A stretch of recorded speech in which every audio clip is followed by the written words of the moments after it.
Bonjour à tous et bienvenue sur French School TV. Cette vidéo est la troisième de ce type dans laquelle on va utiliser l'intelligence artificielle, mais cette fois-ci pour les niveaux avancés en français.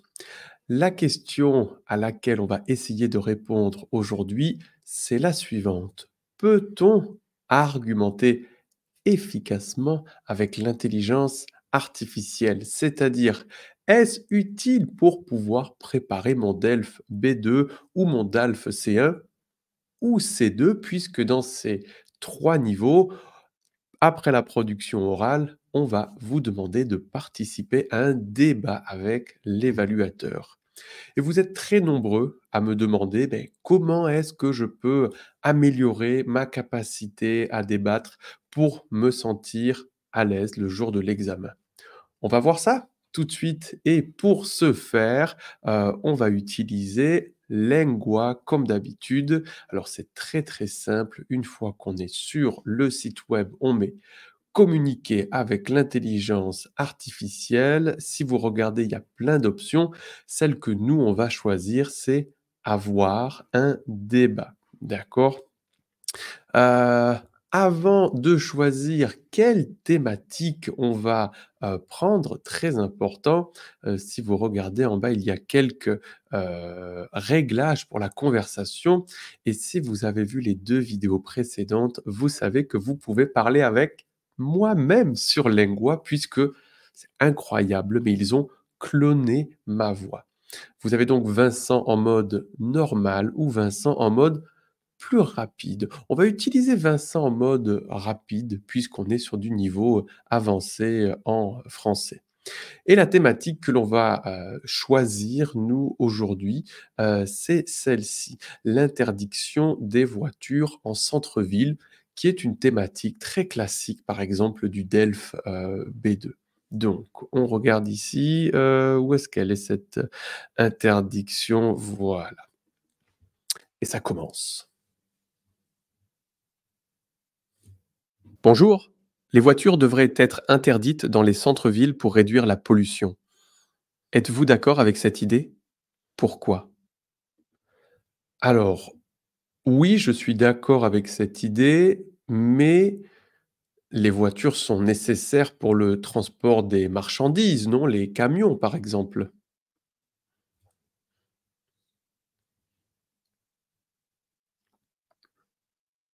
C'est vrai que les camions sont nécessaires pour le transport des marchandises. Pensez-vous qu'il soit possible de trouver un équilibre, comme autoriser seulement les véhicules de livraison dans les centres-villes? C'est une bonne idée. Maintenant, il serait important de décider ou de bien définir ce qu'est un véhicule de livraison.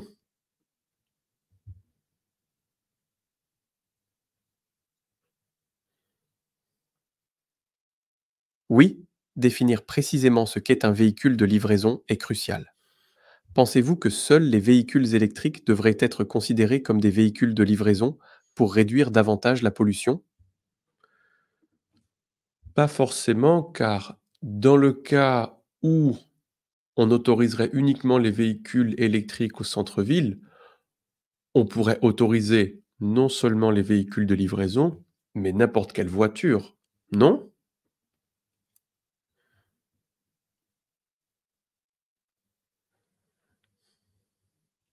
C'est un point intéressant. Donc selon vous, permettre à toutes les voitures électriques d'accéder au centre-ville pourrait être une solution pour réduire la pollution sans restreindre complètement l'accès? D'une certaine manière, je dirais que oui, mais au final, les voitures électriques, pendant leur fabrication, provoquent de la pollution. Donc ce n'est pas vraiment une solution miracle.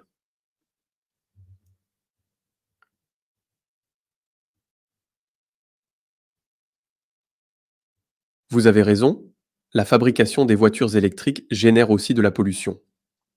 Pensez-vous alors que l'amélioration des transports en commun pourrait être une meilleure solution pour réduire la pollution dans les centres-villes?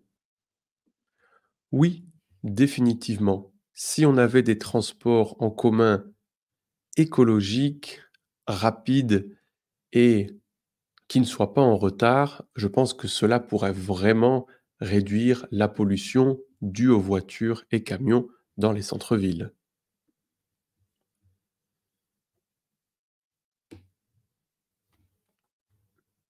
C'est une excellente perspective.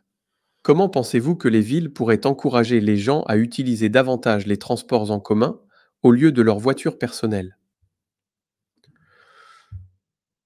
Alors, c'est une question intéressante. Je pense que peut-être les autorités pourraient baisser le prix des transports en commun ou tout simplement offrir un mois de transport en commun gratuit pour essayer de motiver les gens à plus les utiliser. Qu'en pensez-vous?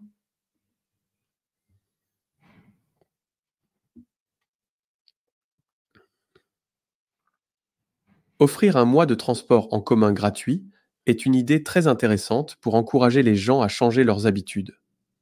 Pensez-vous aussi que l'amélioration de la qualité et la fréquence des services pourrait aider à convaincre plus de gens? Oui, c'est clair, mais cela va coûter plus d'argent. Qui va payer?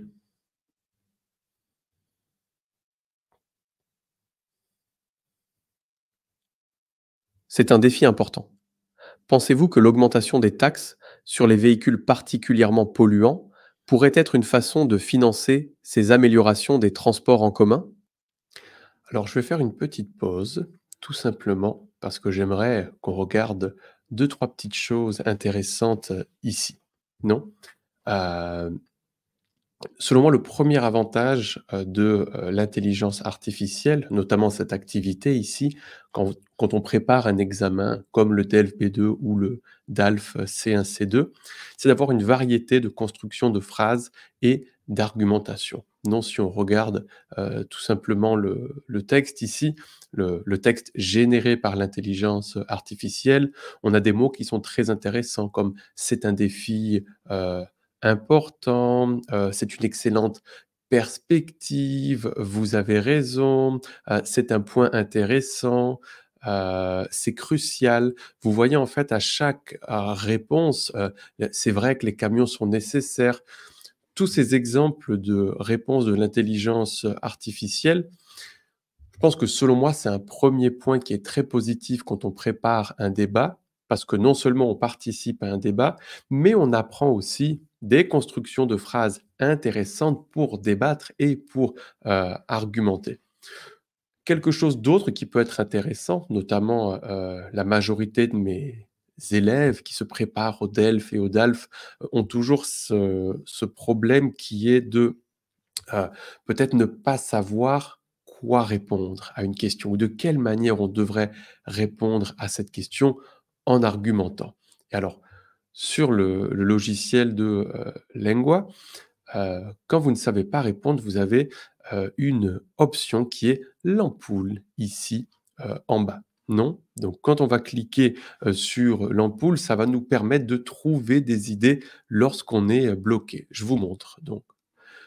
Au lieu d'appuyer sur enregistrer, vous avez envoyé et vous avez l'ampoule. Quand on clique sur l'ampoule, c'est l'intelligence artificielle qui va nous proposer 2 réponses possibles. Non, je répète la question.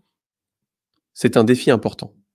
Pensez-vous que l'augmentation des taxes sur les véhicules particulièrement polluants pourrait être une façon de financer ces améliorations des transports en commun? Donc, imaginons que je n'ai aucune idée de quoi répondre ici. J'appuie sur l'ampoule. Et voilà 2 propositions de réponse. La première: absolument, c'est une solution viable. Taxer plus fortement les véhicules polluants pourrait inciter les gens à se tourner vers des modes de transport plus verts et financer l'amélioration des transports en commun.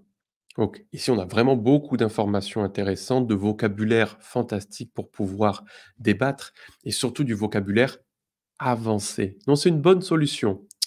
C'est une solution viable. Cela pourrait motiver les gens à utiliser les transports en commun. Non, non, non, cela pourrait inciter les gens à se tourner vers des modes de transport plus verts. Bien évidemment, on peut toujours en plus traduire ce texte si on veut en anglais. Et si on pense que c'est une question qui est raisonnable pour nous, eh bien on l'utilise. On clique et voilà. Cela semble être un bon compromis. Pensez-vous que cette mesure serait bien acceptée par le public ou pourrait-elle rencontrer de la résistance? Selon moi, le public pourrait l'accepter, mais pas en totalité. Donc, on peut dire qu'il n'y a jamais des gens qui ne se satisfont de rien, non?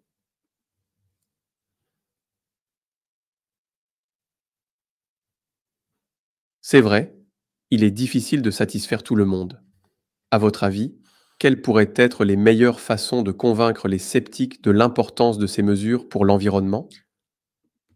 Encore une fois ici, quelque chose de génial, non? Si vous regardez ma réponse, on peut dire qu'il y a, au lieu de dire jamais, j'aurais dû dire toujours, qu'il y a toujours des gens qui ne se satisfont, de rien.